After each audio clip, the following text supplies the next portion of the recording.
Bien, ce CM est un petit peu particulier, puisque on ne peut pas vraiment dire que ce soit du système, mais ça s'y rattache parce qu'on va parler de quelque chose qui permet d'écrire des commandes, des programmes, des commandes système éventuellement, qui se comportent, alors pas tout à fait qui se comportent, mais qui se manipulent comme les commandes le système, à savoir donc quelque chose qui s'appelle getopt.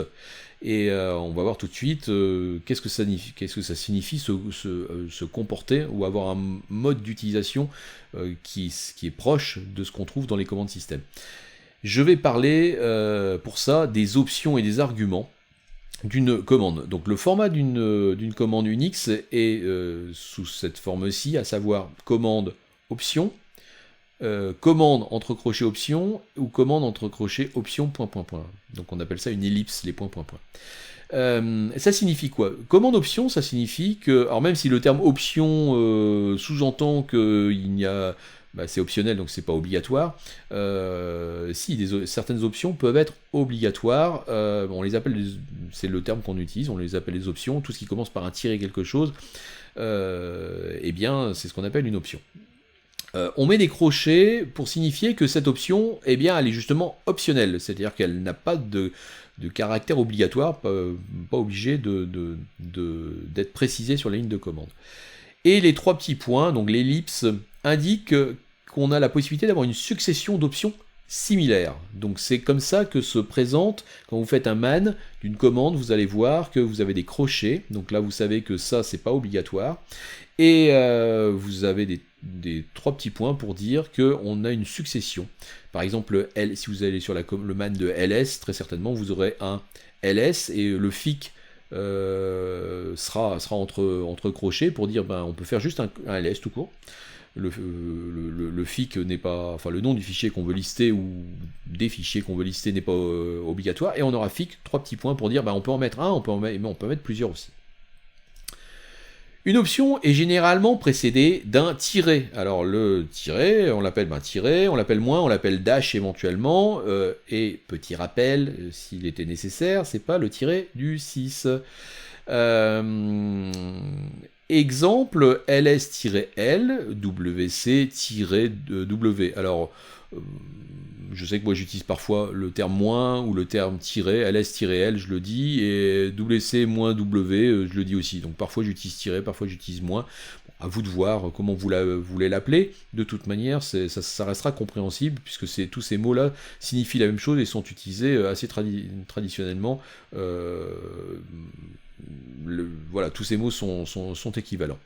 Certaines commandes, très rares, et souvent plutôt anciennes, acceptent des options sans tiret. Par exemple, la commande tar. Donc tar signifie tape archive, donc une archive bande, donc vous voyez les bandes magnétiques comme on voit dans les vieux films. Eh bien cette commande-là permet donc de créer des archives, et comme un fichier zip un petit peu, et c'est une commande dont les paramètres xvf par exemple, pour x pour extract, v pour verbose et f pour dire on extrait tous les fichiers qui se trouvent f file dans le fichier fic, eh bien il n'y a pas de tiret. Alors des versions un peu plus récentes acceptent le tiret, mais on peut aussi l'utiliser sans tiret. Mais c'est très rare quand même, la plupart des commandes aujourd'hui ont un tiret devant les options. Une option peut avoir plusieurs formes. Une option peut être sous sa forme courte avec un seul tiret, par exemple ls-a, ou elle peut être sous une forme longue avec deux tirets, --all, ls-all. Ça on l'a déjà vu. Et il y a une astuce qu'on n'avait pas évoquée pour l'instant, qui est l'utilisation de deux tirets isolés. Et ça permet de mettre fin à la liste des options. Par exemple, si je fais un echo-n OK, alors le -n signifie qu'on va afficher ce qui se trouve derrière, donc c'est les arguments qui se trouvent derrière, donc le OK, on va afficher ça, mais sans avoir de retour à la ligne. Le -n, le curseur va rester derrière le mot OK, une fois qu'il aura affiché le mot OK. C'est à ça que sert le -n. Oui, mais si je veux afficher un texte -n. Je vais afficher un tiret avec un n derrière. Bah, si j'utilise -n, bah, c'est grillé, il va prendre le -n comme étant une option.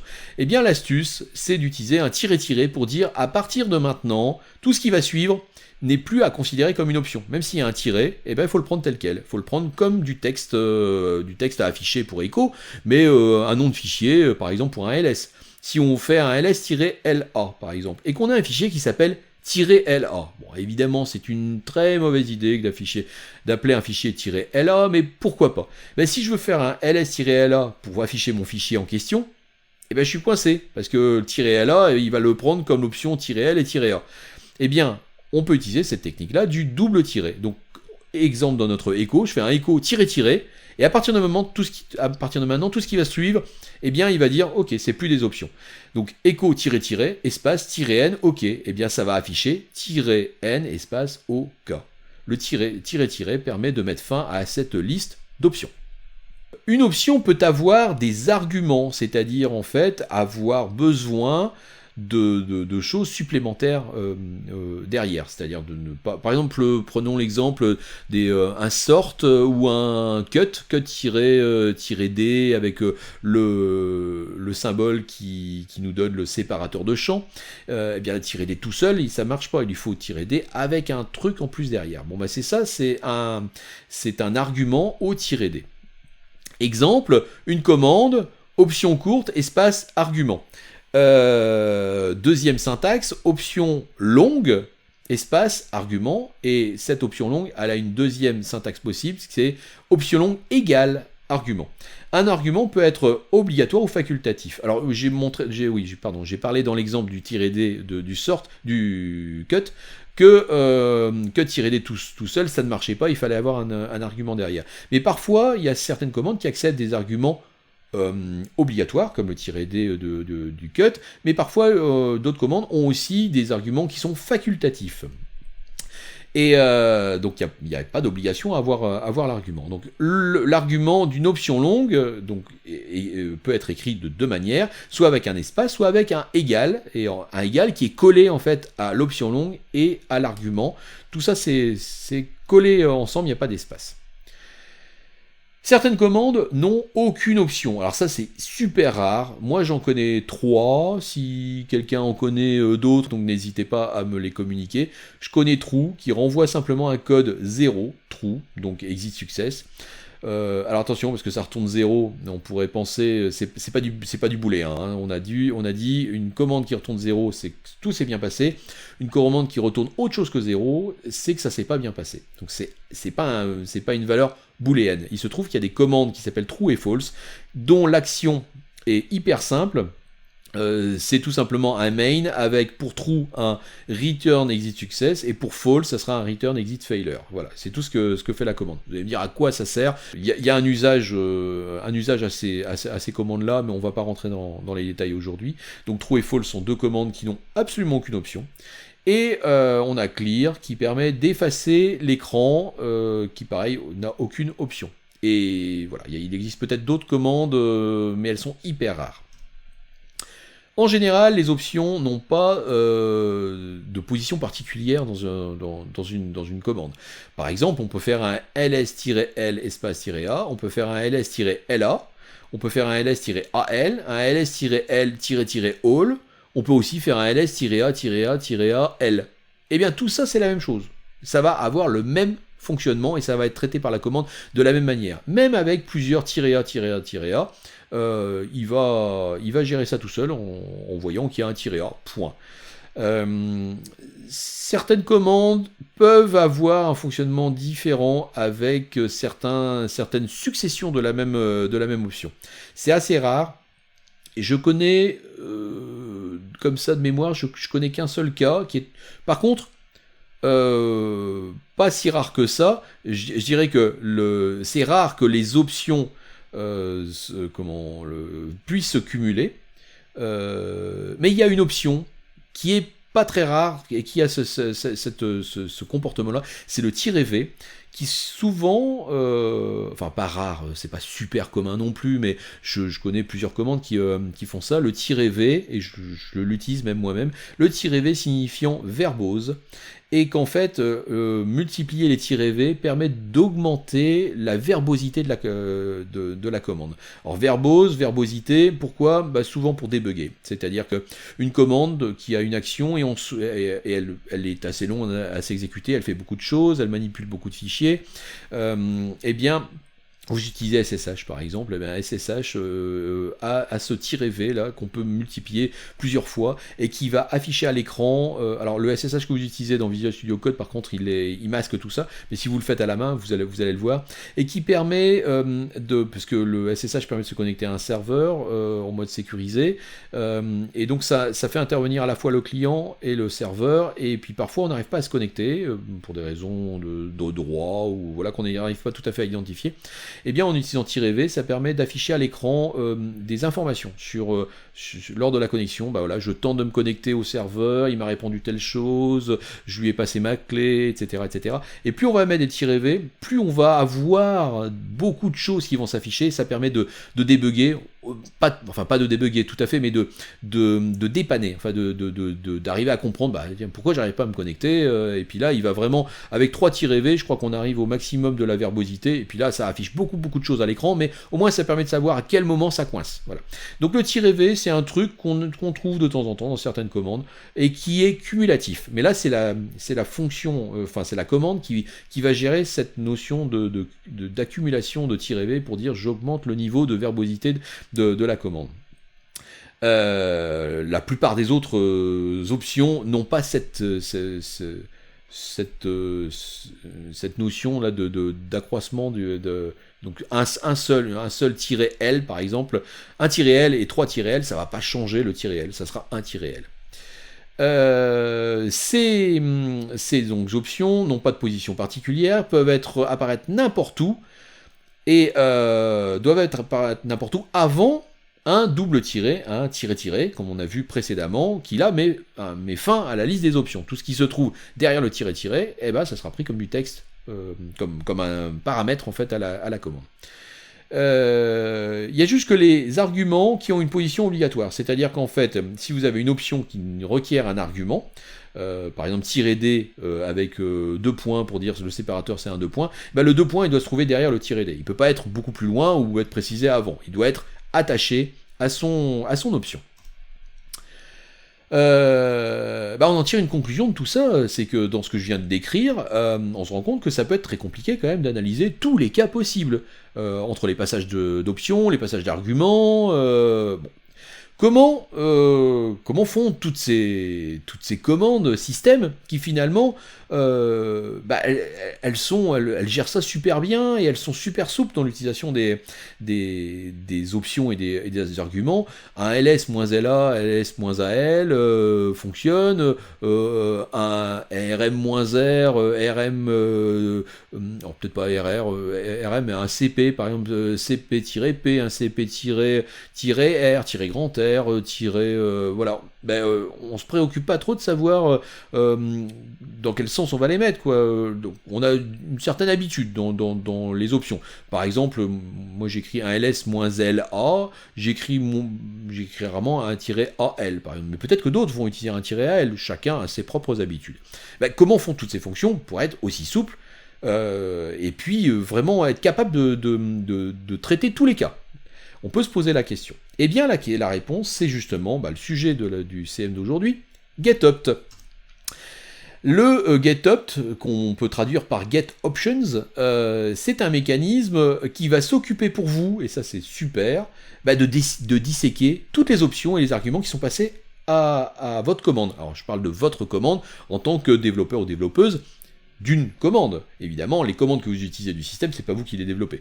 Mais les développeurs qui ont développé ces commandes-là, ils ont utilisé aussi le même mécanisme de GetOpt, c'est-à-dire que chacun n'est pas allé de sa manière de traiter les commandes et n'a pas écrit du code pour décortiquer toutes les options possibles. Tout le monde s'appuie sur ce mécanisme GetOpt. Alors attention, parce que GetOpt, c'est le nom du mécanisme. C'est à la fois le nom, mais c'est aussi des noms de fonctions. Donc il faut bien faire attention parce que le GetOpt, donc ce mécanisme GetOpt, existe en Bash, il existe en C, il existe dans plein d'autres langages, mais en Bash, ce getOpt, il s'appelle getOpts avec un S, et c'est très important de bien mettre le S en bash, alors que là, dans la plupart des autres langages, ça sera getOpt sans le S. Donc le getOpt, c'est le mécanisme. getOpt sait faire quoi? Il sait détecter les options courtes et les options longues. Il est capable de repérer un tiret LA, par exemple, qui va s'éclater en "-l" et "-a", et bien il est capable de le distinguer d'un "-LA", qui n'est pas du tout la même chose. "-LA", c'est une option longue, parce qu'il y a un "-". Donc il est capable de détecter ça, les options courtes et les options longues. Il est capable d'associer les arguments aux options en question. "-d", espace entre guillemets 2 points, et bien voilà, il sait que c'est une option qui est associée à l'argument "-d". Il est aussi capable de détecter l'absence d'argument obligatoire, donc le "-d", 2 points par exemple, et s'il n'y a pas le 2 points derrière, si on a un "-d", espace "-n", il va dire "-d", il manque un argument, c'était un argument obligatoire. Donc je l'ai dit un petit peu plus tôt, capable de traiter les options courtes collées, donc le "-xy", il va le découper en "-x" et "-y", il est capable de gérer ça. Il est capable aussi d'arrêter le traitement quand il détecte un "-". C'est le truc que, si on avait à l'écrire soi-même, ce découpage des options, on pourrait assez facilement oublier ce "-", de traiter ce "-". Donc on voit que c'est quand même pratique d'utiliser un mécanisme de ne pas avoir à le faire soi-même, d'utiliser ce mécanisme qui est déjà tout prêt pour nous. Est capable de détecter aussi une erreur en cas d'utilisation d'une option inconnue ou qui serait mal utilisée. Par exemple, un tirer une option et puis qui accepte seulement trois valeurs de paramètres possibles, A, B et C. Si on met D, il va dire non, D je comprends pas, avec le "-x", D ça signifie rien du tout. "-x A, "-xb", "-c" je comprends, "-xd", non, ça marche pas. Ou un tiret, ou un tiret, ou toi tirer une option longue qui n'existe pas, ou tirer une option courte qui n'existe pas, bien, il est capable de détecter ce genre d'erreur. Ça ne veut pas dire qu'il prend une décision là-dessus, mais il est capable de nous le signaler, qu'il y a quelque chose qu'il a trouvé qui ne correspond à rien. Alors pourquoi utiliser getOpt ? Eh bien tout simplement, comme je dis, pour faire comme les grands, c'est-à-dire pour écrire des commandes qui vont fonctionner comme des commandes du système, comme des commandes avec des options qui fonctionnent de manière aussi souple que les commandes système. Et ça, c'est super pratique, c'est convivial vis-à-vis de vos utilisateurs. Vous écrivez une commande pour donner à un groupe de travail dans lequel dont vous faites partie. Vous écrivez une petite commande qui va servir à tout le monde. C'est vachement sympa d'avoir quelque chose qui se comporte comme des commandes système qu'ils ont l'habitude d'utiliser. Et justement, quelque chose qui est assez classique, c'est d'avoir un "-help" ou un "-h", qui est une sorte de version du manuel très light de comment fonctionne la commande. C'est quelque chose qu'on trouve assez régulièrement dans les commandes système. Ça peut être sympa aussi de prévoir une "-help" qui affiche la syntaxe d'utilisation de votre commande. Donc ça peut être bien et pratique, et c'est très facile à écrire, il n'y a pas grand chose comme code grâce à getOpt. Alors getOpts avec un S, qui est le getOpt de bash. Voici donc un modèle d'algorithme d'utilisation du getOpts du bash. Donc on est while getOpts, on met le format et on met les options.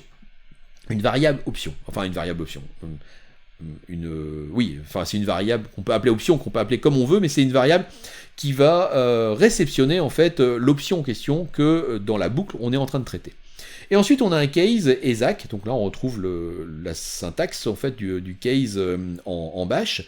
Case $option, donc on a vu que option c'était le nom d'une variable, donc on peut l'appeler option, on peut l'appeler comme on veut. Opt par exemple si on veut. Donc cette variable là va contenir la lettre, soit l'option la lettre qui va correspondre à l'option que getOpts a détectée. Donc par exemple, prenons un exemple avec un ls-la. Le while getOpts format, on va voir le format, comment on le formate après, format option, dans $option, je vais passer 2 fois finalement dans cette boucle là, -A. Je vais passer une première fois avec la variable option qui va contenir L, le L du -L A, donc -L A qui est en fait un -L-A.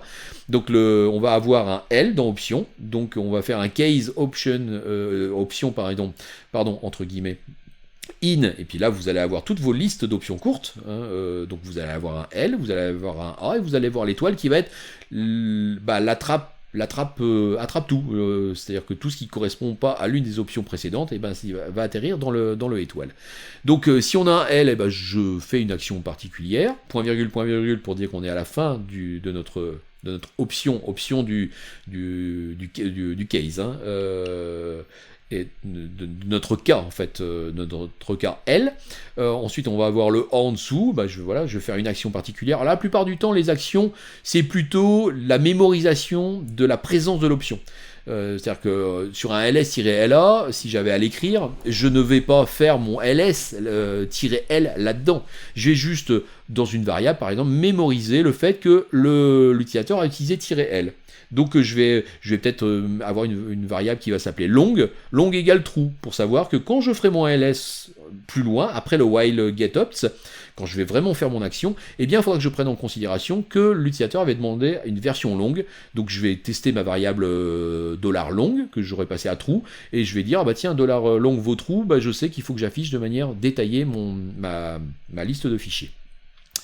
Le -A pareil, le A pour all, c'est-à-dire y compris les fichiers cachés. Alors je prends un exemple de réécriture d'une commande existant déjà. Bien évidemment, la plupart du temps, vous n'allez pas réécrire une commande existant déjà. Ça va être une commande à vous, et donc vous allez traiter les options comme on aurait eu à le faire si on avait été la personne en charge de l'écriture de la commande ls.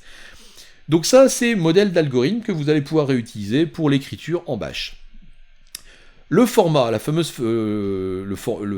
paramètre format que j'avais volontairement mis de côté pour l'instant, c'est une chaîne de caractères qui va décrire toutes les options possibles. Et il s'agit donc d'une chaîne contenant une succession de quoi? Des choses suivantes. Une lettre simple, par exemple un X, pour dire qu'on accepte le -X. Le -X est une option acceptable. Donc on va avoir un X présent dans la chaîne de caractères. Et on va aussi trouver une lettre suivie du symbole de points qui va indiquer que on va accepter un argument à l'option en question. Par exemple, si on met dans notre format n de points, ça signifie qu'on accepte un -n et qu'il nous faut un argument derrière.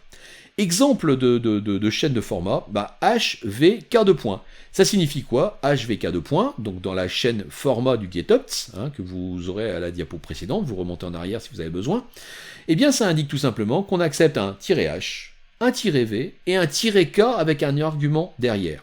Ça veut dire qu'on accepte aussi un -hv ou un -vh ou un -v tout seul, voilà, il n'y a pas d'obligation, mais c'est la liste des options que notre commande connaît, que notre commande va accepter. Donc si on utilise par exemple un -i, elle ne figure pas dedans. Donc on va tomber dans le cas étoile, le cas défaut, c'est-à-dire le cas une option qu'on n'a pas détectée. À vous de voir ce que vous voulez en faire. Peut-être que vous dites -i si la personne utilise -i ou une option qui n'existe pas, donc par exemple -i ici dans notre cas, finalement je m'en fous un petit peu. Je vais même pas lui dire, je vais faire comme s'il l'avait pas utilisé, et puis je vais continuer. C'est chacun qui décide de voir comment il veut réagir. Généralement, quand même, on prévient. On dit -i, c'est-à-dire qu'en fait, on n'exécute pas la commande, on dit -i, je connais pas, éventuellement, on lui remet la syntaxe de base, c'est-à-dire celle qui est utilisée dans le -h. Alors là, on n'a pas de -h. Ah si, on a un -h, pardon. C'est le -help ou -h qui permet d'afficher la syntaxe d'utilisation. Donc en général, quand on utilise un -h, on affiche la syntaxe et puis on n'exécute pas la commande. On va pas plus loin. C'est de l'aide en ligne. Donc quand on utilise une option qui n'existe pas, généralement le bon comportement c'est de le dire et de faire un petit rappel, de dire voilà la syntaxe, voilà la liste des options que tu peux utiliser. Une fois que toutes les options et les arguments qui vont éventuellement avec ces options ont été traités, il peut rester des choses derrière. Reprenons notre ls-la étoile.c. Et bien là, on a les options -l, -a, donc deux options Et une fois qu'on aura passé dans notre boucle le traitement des options, et ben, il va rester les étoiles .c, tous les fichiers .c, qui finalement ne sont pas des options. Donc ce sont les paramètres. Eh bien, comment on va récupérer ces paramètres? Et comment on va surtout se débarrasser des options qui, une fois qu'elles ont été traitées, on les a mémorisées. On a dit par exemple "-l", et ben on va dans notre script bash avoir une variable longue qui va contenir faux au départ, et puis qu'on va passer à true, enfin false et true, si on a la présence du "-l", comme ça on va pouvoir savoir qu'on a besoin, on attend une version longue du catalogue. Pareil pour le "-a", et ben quand on aura traité ces choses-là, bon ben on n'en a plus besoin, c'est bon, on les a mémorisées, on est dans notre script, on veut les dégager, on ne veut plus traiter maintenant que les options, les paramètres qui restent, les fichiers qui correspondent aux étoiles.c. Eh bien, on sait que on a la variable $étoile qui représente tout ce qui s'est passé derrière le nom de la commande. Ça signifie quoi? Eh bien, ça signifie ce qui est écrit, c'est-à-dire que ça représente tout ce qui est passé derrière la commande, le nom de la commande, donc par exemple ls dans notre exemple, oui, mais il y a les options et les arguments qui sont aussi dedans. Mais une fois qu'on est passé dans notre getOpts pour traiter ces arguments, eh ben on aimerait bien que $étoile ne contienne plus ces choses-là. C'est bon, on les a pris en compte, maintenant on va s'intéresser, on va se focaliser sur nos paramètres, c'est-à-dire notre liste de fichiers. On aimerait bien que $étoile représente sa liste de fichiers et plus uniquement que cette liste de fichiers, que ça ne représente plus les options et les arguments aussi. Eh bien, l'idée c'est de se débarrasser de tout ce qui est paramètres et options, tout ce qui est arguments et options, pour ne garder que les paramètres, que les choses à traiter. Eh bien ça on peut le faire parce que quand on utilise getOpts, il y a une variable qui s'appelle opt-in, donc c'est une variable interne au shell. Donc on y accède par $opt-in, bien évidemment, et elle est créée, elle contient le nombre d'arguments et d'options qu'on a traités, donc qui ont été analysés. Donc si on a un "-l-a" ou un "-la", eh bien opt-in doit avoir la valeur 2 pour dire à la fin de ce traitement, eh bien on a trouvé dans toute ta liste là de choses qui se trouvent derrière le nom de la commande, on a trouvé deux options. Derrière. Donc on a ce compte-là qui va nous permettre justement de faire du nettoyage. Prenons cet exemple-ci, monochrome-a-v, donc qui permet de transformer en monochrome une image 1.png en une image 2.jpeg. Je ne sais pas si précisément ce que fait la commande monochrome, mais on va dire, imaginons qu'elle fasse ça. Ce qui m'intéresse, c'est de récupérer image 1 et image 1.png, image 2.jpeg, les deux paramètres de notre commande, et de dégager -a-v qu'on a traité déjà, on est passé dans le getOpts, et on veut les dégager maintenant pour ne plus garder que les deux choses qui vont nous permettre de travailler maintenant, à savoir image 1.png et image 2.jpeg. Et bien, donc avec cette variable opt-in, qui vont donc à la fin du traitement de nos options, eh bien on va pouvoir utiliser une commande qui s'appelle shift, une commande interne au shell qui s'appelle shift et que vous connaissez déjà, qui permet de décaler les options, c'est-à-dire que shift tout seul permet de supprimer le -a, le -a va disparaître, on n'aura plus que -v, image 1, image 2. Mais shift peut être utilisé aussi avec une valeur numérique pour dire de combien on veut décaler. Et là, on veut décaler de 2. De décaler de 2, c'est-à-dire de dégager, de masquer le -a et le -v. Et comment on fait ça? On fait ça par une opération arithmétique qu'on sait faire en bash, j'espère. C'est $ parenthèse parenthèse. Donc ça permet de faire une opération arithmétique et de calculer le contenu de opt-and -1. Donc on fait un shift de la valeur de opt-and à laquelle on retire 1 pour décaler donc nos -a-v et faire en sorte qu'on ne les voit plus, et de manière à ce que le $étoile contienne maintenant uniquement les deux noms des fichiers à traiter. Comme ça on va pouvoir utiliser $étoile comme s'il n'y avait jamais eu le -a-v, puisqu'on les a traités juste auparavant, avant de vraiment avoir besoin du $étoile. On a traité les options avec getOpts, et maintenant on les masque, et on peut utiliser $étoile dans un for i in $étoile par exemple, ou $, ça marche exactement de la même manière. Alors, pour le cas d'un argument, donc exemple de format, A de points, K de points, ça signifie qu'on accepte un tiret A et un tiret K, mais qui, comme il y a un 2 points derrière, c'est tiret A avec une option derrière, enfin avec un argument à l'option, et tiret K avec un argument aussi à l'option. Dans ce cas, getOpt va détecter la présence de l'argument, et il va afficher une erreur de toute manière si l'argument est absent. Si maintenant il est présent, on a une variable qui s'appelle optarg qui va contenir la valeur de cet argument. Donc quand on va être dans notre boucle avec notre case exact, là, avec les différentes options possibles, et bien quand on sera dans le cas A, et bien on pourra accéder via la variable $optarg au paramètre qui est associé à ce $A. C'est getOpt qui va gérer ça pour nous. Le cas des options longues, alors certaines versions de getOpt proposent les options longues, mais pas toutes les versions de getOpt. Donc c'est pour ça que je rentre pas trop en détail sur les options longues concernant le bash. Il y a des astuces pour contourner ce problème si jamais les options longues ne sont pas présentes. Mais bon, on va déjà dire que avec les 52 lettres minuscules et majuscules, parce qu'il y a une différence entre un tiret petit a et tiret grand A, donc ça fait 52 lettres, plus 10 chiffres, plus quelques autres symboles comme le point d'interrogation, l'arrobase, le dièse, ce genre de choses qu'on peut aussi utiliser comme option courte. Bon, ça fait déjà une belle quantité d'options courtes possibles, donc on doit pouvoir faire ce qu'on veut avec ces options courtes, donc avec juste un tiret avec une option. Donc c'est pour ça que je ne parle pas des options longues. Le getOpt en C maintenant. Alors le getOpt en C, il est disponible cette fois-ci, lui, en deux fonctions. On a le getOpt tout court et on a le getOpt long. Donc le getOpt permet de gérer les options courtes et le getOpt long permet de faire les deux. Et la mise en œuvre est complètement similaire au getOpt avec un S du bash. C'est-à-dire qu'on a une chaîne d'options qui a exactement le même format et on a une boucle avec un switch case aussi dans la boucle. Voici donc le modèle d'algorithme à utiliser pour le getOpt en C cette fois-ci. Donc on définit d'abord une variable entière option et on a un while option égale getOpt, donc une fonction, alors c'est pas une fonction système là, c'est une fonction de la librairie, une librairie. getOpt, je crois.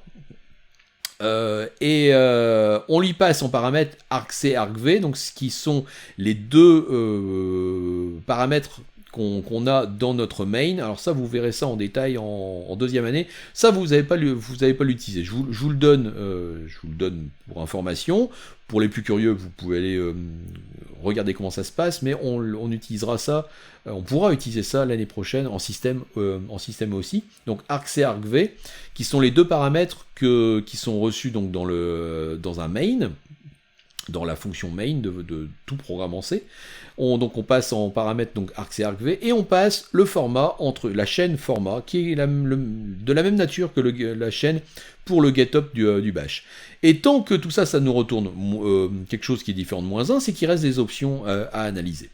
Et on a encore un switch case, donc switch option, case entre simple quote, entre apostrophes, donc un caractère.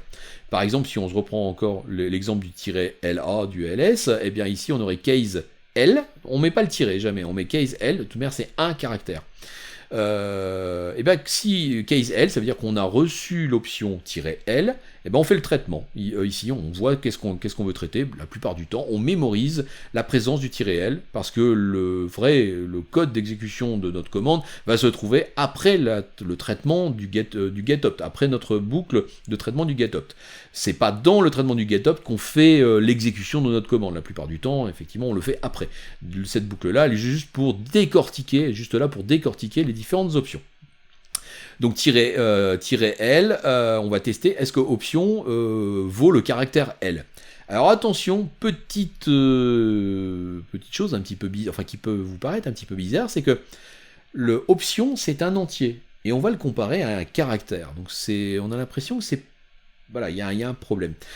Alors il n'y a pas de problème, pourquoi? Parce qu'un caractère, en fait, en C, effectivement, on a des entiers, des des caractères, des chaînes, des tableaux, des tableaux de caractères notamment, ça peut être des tableaux d'entiers aussi, et on fait bien la distinction entre des floats, on a aussi, on fait bien la différence entre un entier et un caractère. Mais pourtant, il n'y a pas tant que ça de différence. Il faut bien voir un caractère. Un caractère, c'est un octet. Et un entier, donc un octet, c'est aussi un entier. C'est une valeur entre 0 et 255. Et un entier, eh bien, c'est pas un octet, c'est 4 octets, qui peuvent représenter donc des valeurs plus grandes que 255, qui est le maximum pour un octet. Mais, point de vue du C, un caractère, finalement, c'est aussi un entier. C'est ce qu'on appelle un entier court. C'est un entier qui tient sur un octet. Et c'est pour ça qu'on peut faire cette égalité, donc le case, hein, c'est une égalité qui se passe entre une valeur entière et une valeur caractère. Parce qu'en fait, il va regarder, est-ce que notre entier en question, est-ce qu'il a la même valeur que l'entier court du caractère? Le caractère, c'est un entier court, un entier sur un octet. Donc c'est pour ça que int égale char, bah oui, int égale char, ça fonctionne en C, il n'y a pas d'incohérence là-dedans. Sur l'écriture, ça peut paraître un petit peu bizarre. Option, c'est vraiment un entier, et le case, c'est une chaîne de caractères, c'est pas une chaîne de caractères, c'est un caractère. Donc en fait, le caractère en question, le L, bah, c'est tout simplement le code ASCII du caractère L. Quel est l'octet qu'il représente ce caractère dans la table ASCII. Donc là, de mémoire, je ne l'ai pas, mais le A, c'est 95, et ben vous ajoutez autant qu'il faut pour arriver jusqu'au L, et vous aurez le code ASCII du caractère L. Donc vous allez avoir toutes vos options courtes, sous forme de caractère, et vous allez faire votre traitement particulier pour ce caractère donné. Exemple de format, on va retrouver un format tel qu'on l'a trouvé dans le getOpts du bash, à savoir une succession de lettres avec éventuellement un 2 points pour signifier qu'il y a à cette option, il y a un argument. Donc A, V, K 2 points, et ça signifie qu'on peut accepter "-A", "-V" et "-K" avec une valeur derrière. Mais on peut bien évidemment accepter "-AV" ou "-VA". Attention, tiret, pas tiret, hein, tiret.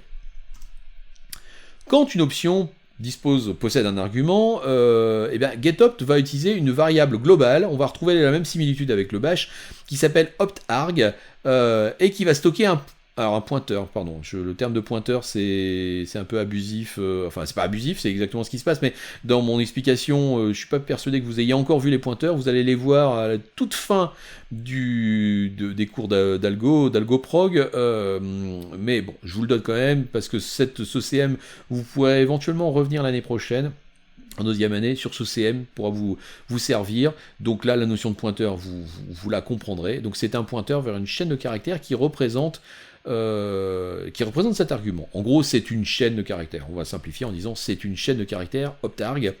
Donc c'est un char crochet-crochet, on va dire.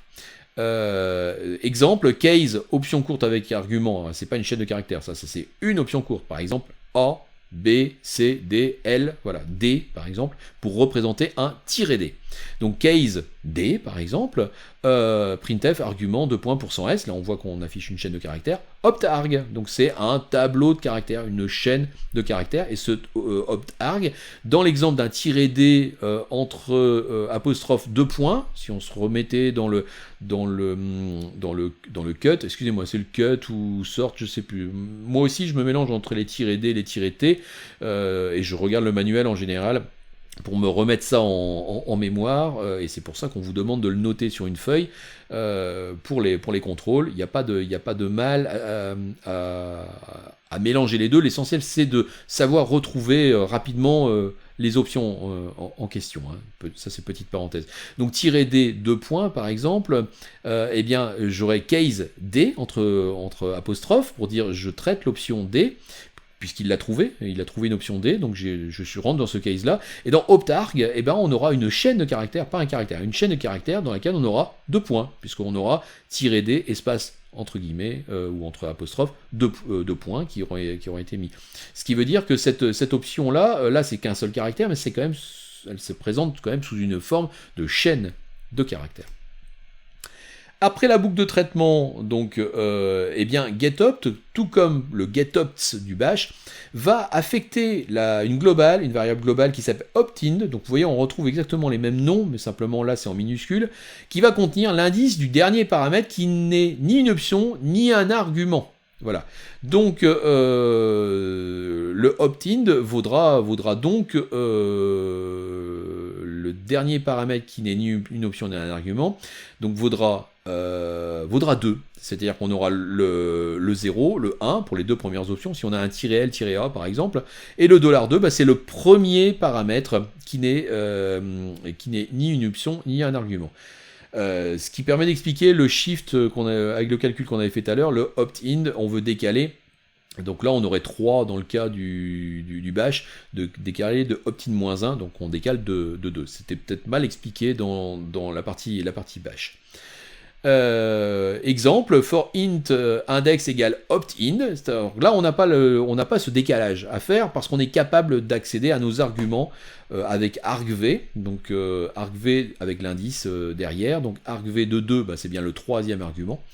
Enfin, c'est le premier paramètre, on va dire, qui correspondrait au troisième argument si on continue à avoir des arguments derrière. Argv de index, et on va jusqu'à argc. Voilà, donc là j'ai terminé, encore une fois, il y a des choses sur la partie C notamment, que vous en tirerez plus parti l'année prochaine, en deuxième année de cours de système. Donc c'est des choses qu'il faudra peut-être y revenir l'année prochaine. Voilà, et bien ça termine cette année, donc j'espère que vous aurez pris goût, ça je ne suis pas 100% sûr que vous aurez pris goût à ce cours système. Certains, je pense, se sont un petit peu battus avec, mais c'est quand même très important le cours système. Comme je vous le disais au début d'année, c'est le cœur de ce que vous allez utiliser en informatique, et dans tous les équipements que vous avez un système d'exploitation. Donc c'est important de comprendre comment ça fonctionne, comment on le manipule. Cette année, on a vu comment on manipule le système. L'année prochaine, on va voir comment on programme le système et comment on utilise vraiment le cœur du système, comment on écrit ces commandes-là. Jusqu'à présent, vous avez utilisé des commandes, vous allez coder un petit peu de bash, mais l'année prochaine, vous allez apprendre comment vraiment écrire ces commandes-là qu'on a vues. Vous serez capable à la fin de l'année d'écrire un bash, par exemple, et les commandes qui vont avec. Voilà, et bien ça termine pour cette année, et puis on se retrouve l'année prochaine, j'espère.